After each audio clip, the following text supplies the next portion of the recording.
Olá, sejam bem-vindos a mais um momento à luz na palavra do nosso estudo Águas Mais Profundas. Tudo bem com vocês? Hoje vamos dar sequência ao nosso estudo, é o nosso vídeo de número 17º. Hoje vamos falar um pouquinho sobre Deus vestir o pecador, Deus vestir Adão e Eva. Vamos abrir a palavra do Senhor em Gênesis 3. Vamos começar com o versículo número 21, onde a palavra do Senhor diz assim: E o Senhor Deus fez roupas de peles de animais para Adão e a sua mulher se vestirem. Nós vemos aqui, nessa passagem de Gênesis, que Deus realizou todo o trabalho de fazer as túnicas de pele.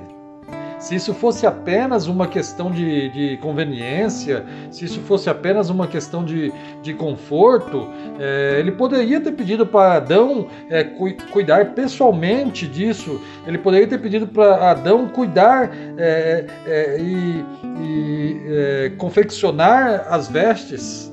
É claro que há uma aplicação espiritual aqui, ou isso tudo não teria necessidade de ser mencionado. Vocês concordam comigo?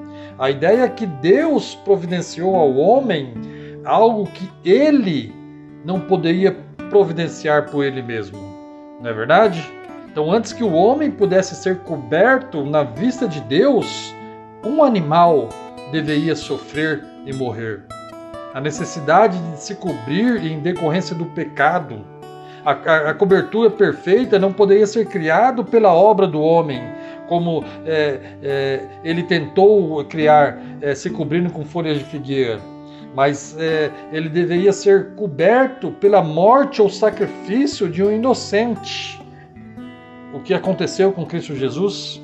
Que graça de Deus que nos relembra que a primeira morte física ocorreu não somente como resultado do pecado, mas também para relembrar que Ele é o Salvador dos pecadores. Aleluia, Pai. Ele enviou o seu Filho Jesus para morrer e nos cobrir com seu sangue e nos livrar de nossos pecados. Nós vemos na sequência de Gênesis 3, do versículo 22 ao 24, que depois de cobrir o homem é lançado fora do jardim. Vamos ler esse texto, Gênesis 3, do versículo 22 ao 24, onde a palavra do Senhor diz assim: Então o Senhor Deus disse o seguinte: Agora o homem se tornou como um de nós, pois conhece o bem e o mal. Ele não deve comer a fruta da árvore da vida e viver para sempre. Por isso o Senhor Deus expulsou o homem do jardim do Éden e fez com que ele cultivasse a terra da qual havia sido formado. Deus expulsou o homem e no lado leste do jardim pôs os querubins e uma espada de fogo que dava voltas em toda a direção. Deus fez isso para que ninguém chegasse perto da árvore da vida. Após pecarem, Adão e Eva foram lançados para fora do jardim. Isto ocorreu para que eles não comessem da árvore da vida, então indefinidamente prolongassem suas vidas. É verdade que a parte de Cristo, nós separados de Cristo, uma vida longa aqui na terra seria uma maldição. Não é verdade? O homem se sentindo imortal e ia de mal a pior. A vida prolongada dos homens antes do dilúvio parece ter aumentado a maldade do homem. Muitas vezes a tirania e a maldade dos homens só termina quando eles morrem. Quando eu fico meditando nesse texto, quando eu leio essa passagem e vendo a situação do nosso mundo em que vivemos, imagine se nós vivêssemos o tempo, se nós vivêssemos como os homens antes do dilúvio viviam. Como seria o nosso mundo? Como estaria o nosso mundo? Por isso que muitas vezes a tirania e a maldade dos homens só termina quando eles morrem. O homem não pode participar da árvore da vida. Nós não podemos participar da árvore da vida até que o nosso pecado seja extirpado.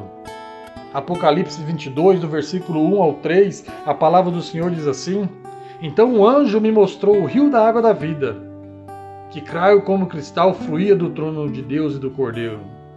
No meio da rua principal da cidade, de cada lado do rio, estava a árvore da vida, que frutifica 12 vezes por ano, uma por mês.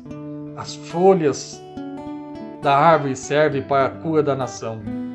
Já não haverá maldição nenhuma. O trono de Deus e do Cordeiro está na cidade e seus servos o servirão. Glória a Deus.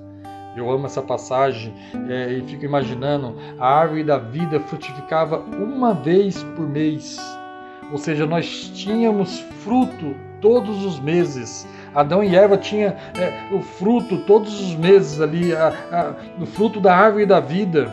Ou seja, se o pecado não tivesse entrado nas nossas vidas, se nós ainda vivêssemos o plano original de Deus, nós teríamos a vida eterna com Deus. Amém? Esse foi mais um dos nossos vídeos. Não perca no próximo sábado mais um capítulo e a sequência do nosso estudo Águas Mais Profundas, que nós estudaremos a palavra de Deus de Gênesis e Apocalipse. Vamos demorar um tempo para percorrer toda a Bíblia, mas vamos percorrê-la mergulhando águas mais profundas. Deus abençoe. Até a próxima semana. Fiquem com Deus.